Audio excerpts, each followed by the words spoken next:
is Chloe Howcroft, and I was working in the third sector in a local community health engagement organisation, and I can also talk through lived experience. The way I see it is mental health is something that is always with us, as in when we talk about, it's more easy to describe what it's not in a way, as in physical health. If we've got a physical health illness, it's obviously, it's more obvious than what's going up in here, I think. For me, it's that constant sort of the conversations that you have with yourself, because you are with yourself 24/7. And so it's about I see it as sort of mental health and well-being, how you keep your mind healthy. In my whole work experience, I've always worked in non-profits. My background is in international development, so that's looking at it from a global scale, but more recently I've had an interest in looking at development or community development from a sort of smaller community level. In particular, I've always had an interest in looking into health and how to prevent preventable health inequalities, because the way I see it, my sort of worldview is that we're all given that sort of time on earth, and I feel like nobody should have to experience poorer health experiences or outcomes than others. So from my personal sort of worldview and passions, that's the role I wanted to and have and still continue to want to play, which is trying to improve community health experiences and outcomes. The one that comes to mind is we have also done a lot of work around mental health, working with the local mental health trust in West London, and going into the mental health unit and speaking to the mental health patients.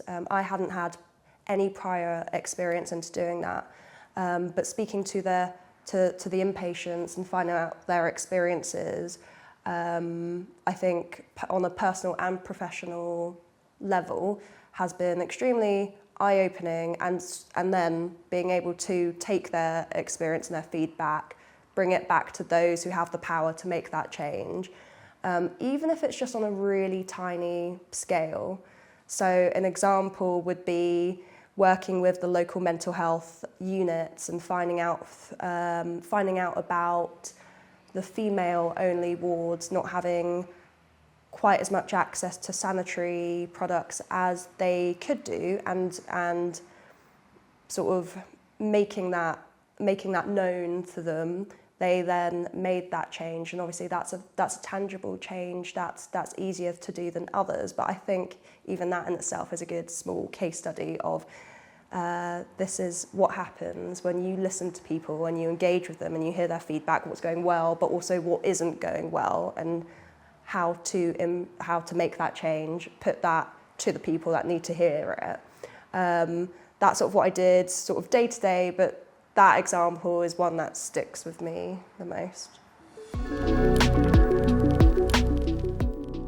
Predominantly, we work with adults, so if I'm not mistaken, that tends to be 16 and above. However, when you work with adults, a lot of adults are parents, so there have definitely been situations or initiatives. For instance, we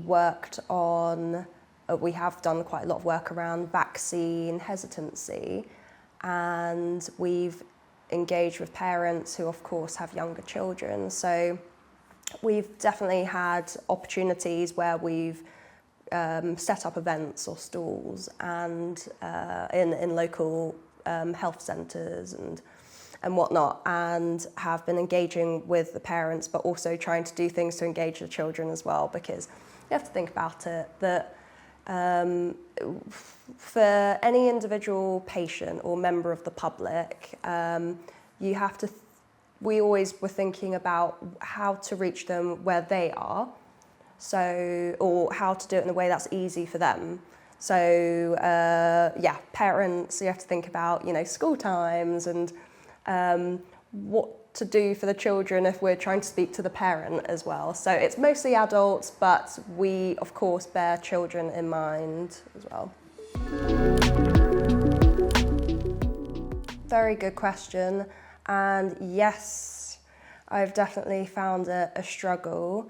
Going back to the mental health units, visiting those wards, it's there's something quite bittersweet about spending an hour or two on those wards, speaking to a handful of patients and then leaving, because they are still continuing to sort of navigate their own situations whilst we get to, go home. At the end of the day, for us, it's a job. It's not just a job, but it is a job.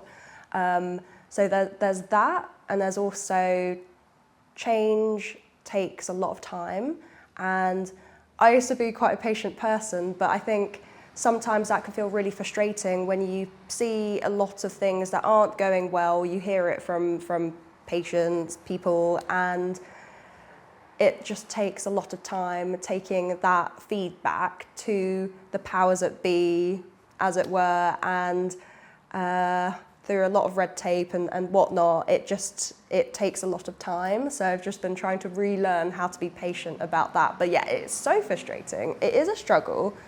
And thirdly, just in the local organisation that I've been working in, we cover so much across health and social care. Like, there are so many aspects of it, from mental health, maternal health, social care, carers experience, everything in between.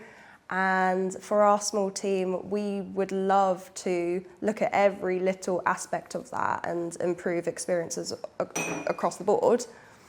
But it's just not possible. There's not enough time, there's not enough hours in the day, there's not enough people in our team.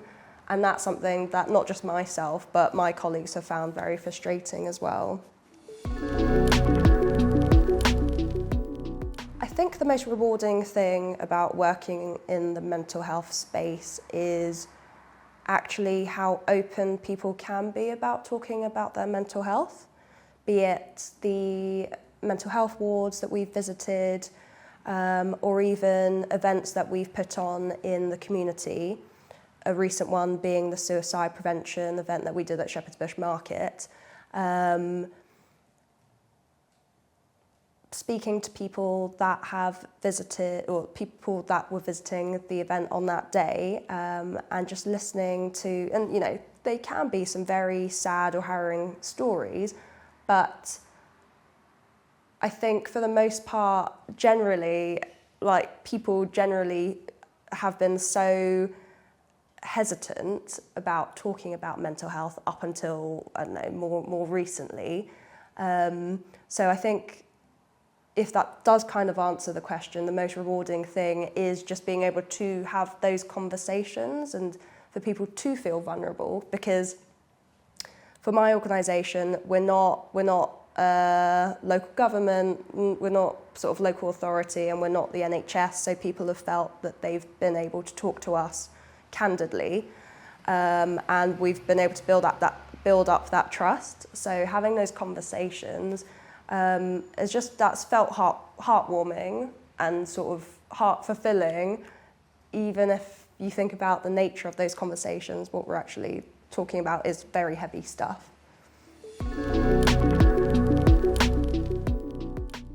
From my personal observations, as of the last couple of years, I definitely notice in the mental health units, the demographics tend to be Black British males.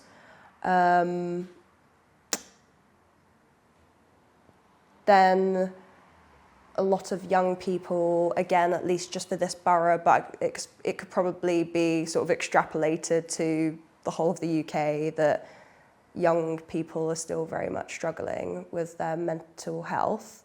Those are observations and obviously not great sort of statistics. But that said, there are lots of really good initiatives out there. You know, one that springs to mind is the Mind Circle. I think that's a fantastic space. It's a fantastic idea. I haven't really come across many things like that up or down the country. I'd like to hope that there's stuff out there like that. But I like the idea of having more sort of spaces, or, I don't know, welcoming cafe sort of spaces for people, not just young people, but of all ages, and ability to be able to go to those spaces and just talk openly about their mental health. When I think about re-energising after a long day, if I'm being completely honest, I still don't feel like I've nailed that. As in, when I think about it, I think about the things that I probably could or should be doing, i.e., you know, exercise, which I do, and my main go-to is dance. I love salsa and Zumba. So yes, I suppose I do try and fit that in as regularly as I can. And if that happens to be at the end of a working day and a particularly stressful day, that's even better. But yeah, that balance isn't always there. So there will definitely be times after a long, busy, maybe overwhelming day where all I'd probably do is just go home. Maybe I'll walk home, and I'll just get home and do not very much. I will probably have something to eat and maybe, I don't know, watch TV, be a bit of a zombie. And that's not great. And I think the point there is there's no point feeling bad about that, but just being aware that, you know, that there are things you can do to re-energise yourself. So I try, but it's a work in progress.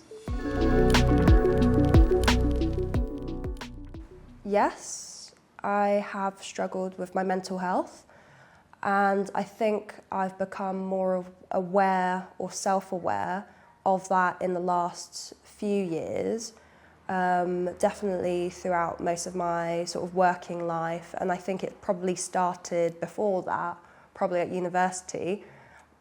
Because I've always been a high achiever, and it probably was that sort of turning point at university where I realised I was always sort of towards the end second-guessing what I was doing, second-guessing my work, and I think that sort of spilled into my working life. So I've experienced things like imposter syndrome. I think having that first job out of uni, I had massive imposter syndrome, and it's something that still crops up every so often.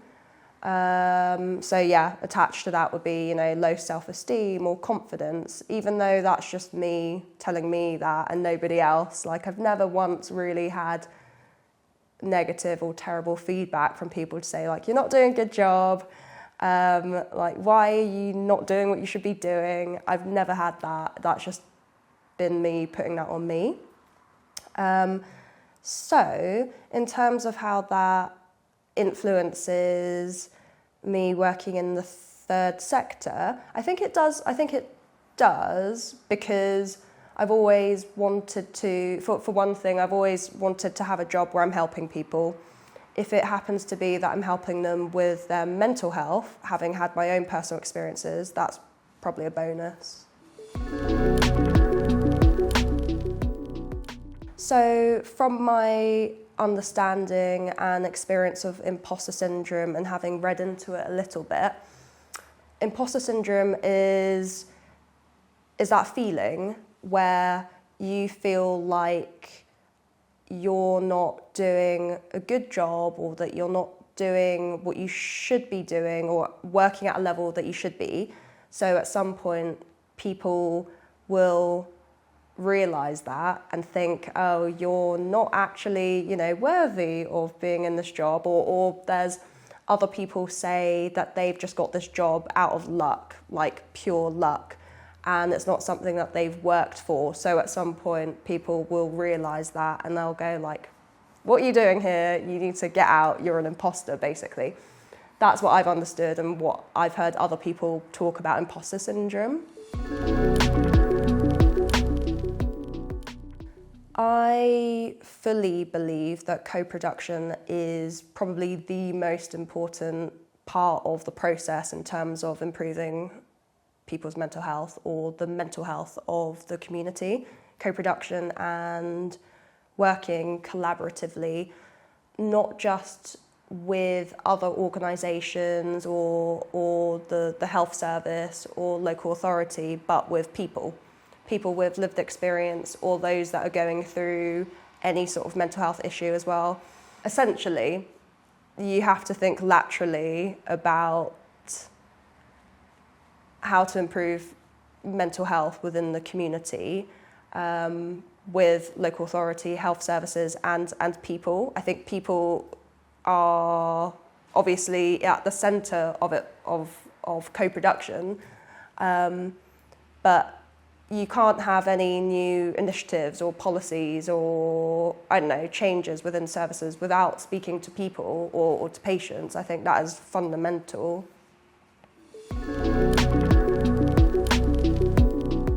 The advice I'd give my younger me, I think there are a few things I would say actually. The first thing that springs to mind is being compassionate with myself. I've probably more often than not, I have a lot of that negative self-talk, i.e. that imposter syndrome and those sort of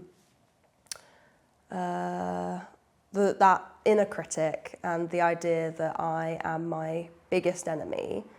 I've done that more often than not, and it's just really not helpful. And when I've gone through phases of feeling overwhelmed or spiralling, what helps the most is actually trying to take a step back and being compassionate with myself to go, you don't have to do everything, you don't have to, tick off everything off that to-do list in one day, because that's more than likely that's really unrealistic. So I think for me, as I say, I've often been a high achiever, which has come from early on from school, having those high standards. And then what seeps into that is perfectionism and all of that. It's just not helpful. And for me, what helps more than anything is to think about things like progress over perfection and being compassionate with myself, because that same thing goes for how I felt in my working life, working in non-profits, is wanting to help as many people as I can. So that's probably skipping ahead to advice I'd give older self now is you can't help every single person out there as much as you would love to. It's just not possible. And again, it goes back to working in a community. That's where working with partners and, so you're not just as one organisation, say, or just one person, you cannot help the whole community, but doing that sort of together in partnership, that's where you help more people you help more people. Compassion, I think talking about mental health, I think for a long time, I still was definitely actually of that mindset that I didn't have mental health issues, like the idea of like imposter syndrome. I hadn't really put a label on it until sort of when I was more in the thick of it. It was just something, I don't know, it's that thing, and I think it's what comes back to that abstract idea of what mental health is as well. It's things you're aware of, but maybe you don't address or you don't sort of tackle in the moment until it sort of bubbles up. So When I was starting to feel, sort of anxious and have imposter syndrome, I'd have people sort of around me say or suggest maybe therapy might be useful, or CBT, or something where you could talk to someone, a third party, someone independent outside of family or friends or work, who could give you those tools to help you talk less negatively to yourself. And I always, for a long time, I thought therapy wasn't for me, it's for other people. And then I tried it, and I realised, I think everyone should have therapy at some point, and it's not something to be ashamed of at all. If anything, it's something that can help your personal development. That's the way I try to see it. It's just giving myself the tools to manage those day-to-day life stresses or anxieties or anything that you're struggling with. So there's that. And I guess the third thing connected to that, which I would say to my younger self, is something that sticks with me that a friend said a little while ago to me is, we spend a couple of minutes morning and night focusing on our dental health, i.e. brushing our teeth, but why do we not do that as much for our mental health? And I thought, wow, that's actually a really nice way of putting it, because of course people do things like meditation and mindfulness. I've been writing a gratitude journal for the last 4 years, and it's just something so small but quite meaningful to think about at the end of the day, all the things that I'm grateful for, whether it's something big or small. Like big things could, be like family, just grateful for having a good, loving, supportive family and friends around me. The small things could literally be, I smiled at someone in a park today and they smiled back, and it was just a really nice few seconds. So I think doing those small things to help with your mental fitness, not just mental health, but mental fitness, is the piece of advice I would give to my younger self. Yes, I would say that I had a strong, supportive bubble around me. My parents were never the type to say, you've got to get those A's, get those A stars or anything like that. They've always said, just do the best you can. And that's kind of the philosophy that we've sort of always, or that I grew up with. In terms of if we were to talk about mental health in the household, again, yes, it's been very supportive, and my parents have always said, come to us if you need to speak about anything, because they are aware it's good to talk. But I think when we think about external help like therapy, that's been something that's kind of still felt like a bit of a stigma to just sort of think, we're not the type of people to need anything like that. And I think that's maybe where I had some of that thinking until recently, where I sort of overcame that and thought, you know what, if I think on an individual level, regardless of family, then if I think that will help me, I will look into that. I can't speak for everyone, but for my own experience, I would say I like having some sort of rapport with the therapist or with the counsellor. I personally think it makes that whole experience just that little bit more personable. For instance, having not too long ago had a few therapy sessions, and in between sessions, the therapist was able to refer back to something that I said I was going to do in between sessions, like go somewhere or to an event or something. And it's just, I don't know, maybe that's just me as a person. I try to listen out to small details when people talk to me, so I think it's helpful in that scenario as well, when someone who you're essentially, you're lying down a lot of really vulnerable things to this person. Yes, it helps for them to be impartial, of course. It's probably the most useful thing about that role, but it helps to have that element of a rapport or some sort of relationship, I think, but that's just my personal experience.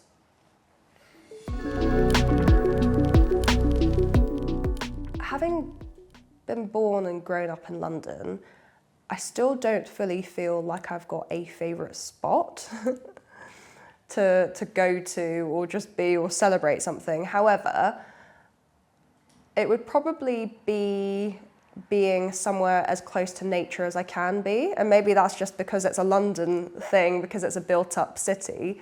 But being by the water, like I'm not too far from part of the canal, so I think going there, walking or running along there is really nice. Or being by the Thames, like having been based in Hammersmith where I worked, we were so close to the Thames there, and it's so nice to just go out there on a lunch break, especially during, spring or summer, walk along there. I was doing that when it was just very cold and rainy. It doesn't really matter. I think just being by water, or by any sort of greenery. Like I'm not far from Wormwood Scrubs as well, so that's my closest sort of nature reserve, and walking around there is so lovely. Yeah.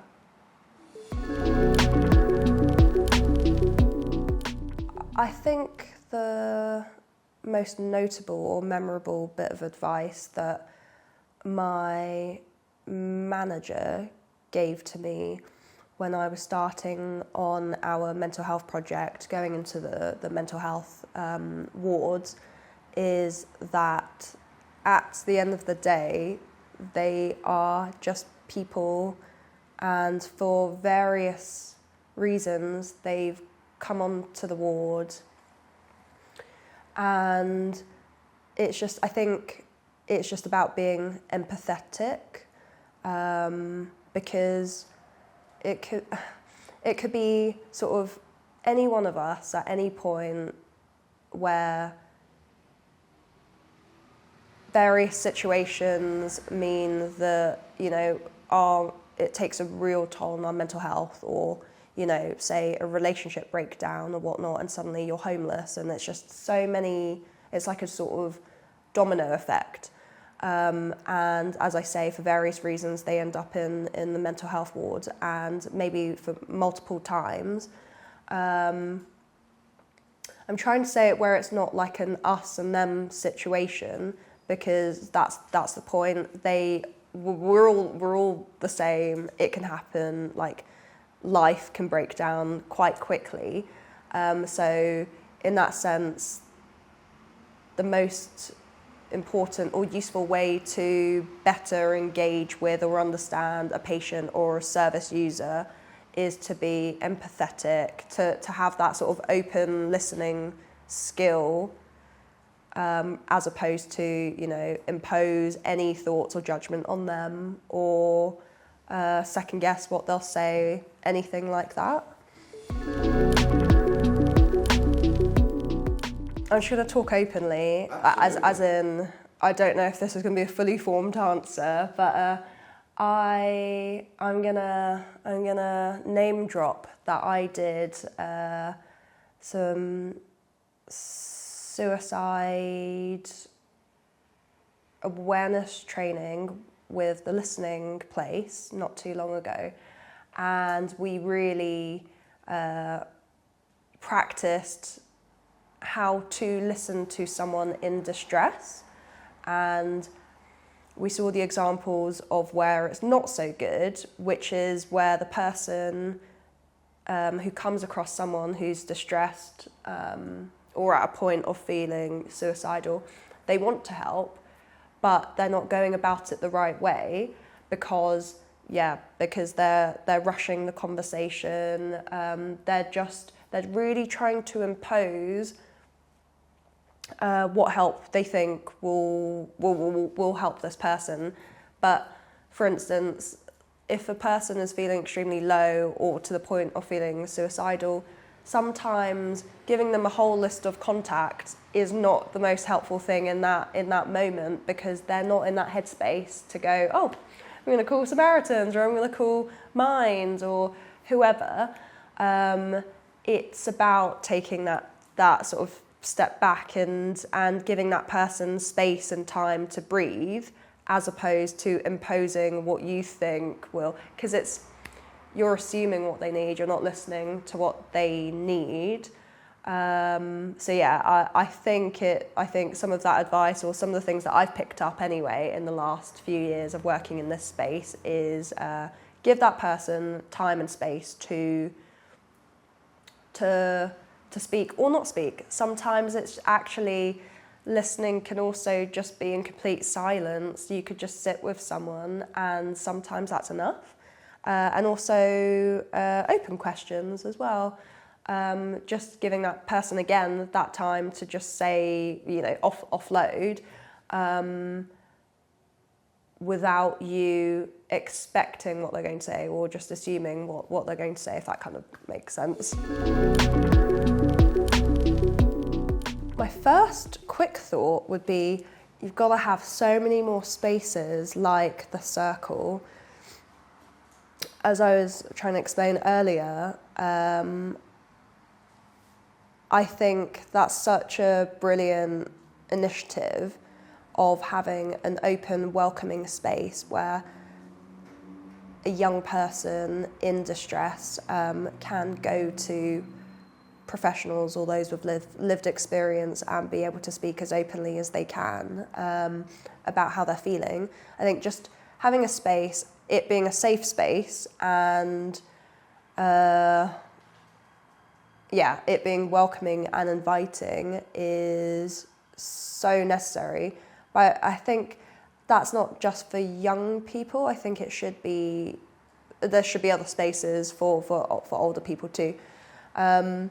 But I think it's just, when we think about mental health policies or initiatives, young people, or children and young people, are so important in this space, because it's almost like, I think it's like another potential pandemic if the mental health of younger generations isn't tackled or addressed, because people get older and a lot of mental health issues are not addressed, and that can reel off a whole host of issues.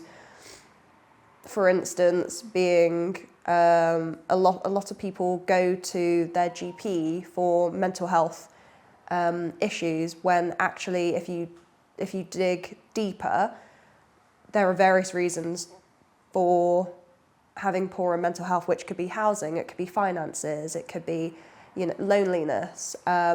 So yeah, the point of that is start young.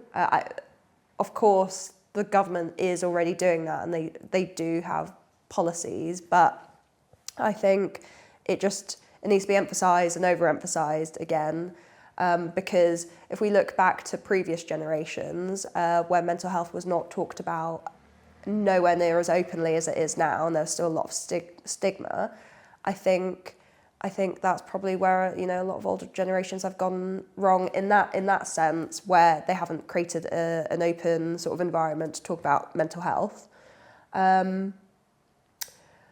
I also like the idea, this is just an idea, suggestion, I love having creative, alternative ways of engaging people either about their mental health, or if they are going through any sort of mental health issues, of being able to help them sort of like, I don't know, day-to-day kind of therapeutic activities, be it like arts and crafts, dance, like as I say, for me, that's such a great outlet. Like exercise, as we know, is such a good outlet if you're feeling anxious or, I don't know, overwhelmed, say. So if we're going to talk about finances and budgets, I think the government also needs to consider that, yes, there is still a lot of money that they need to prioritise into mental health policies, but also initiatives like the Circle, but also others that I'm explaining, like arts and crafts, because there is, it's not unknown that there's a lot of funding that's been cut in the arts in the whole of the UK. And I think that massively plays a part, you know, in people's well-being. As an individual, like if you take one individual and their interests and everything, people are so multifaceted and they have so many interests, and I think being able to have access to whether it's arts and crafts, whether it's exercise, can do the world of good for their mental health and well-being. And I think if the government can help with that, then they're onto something.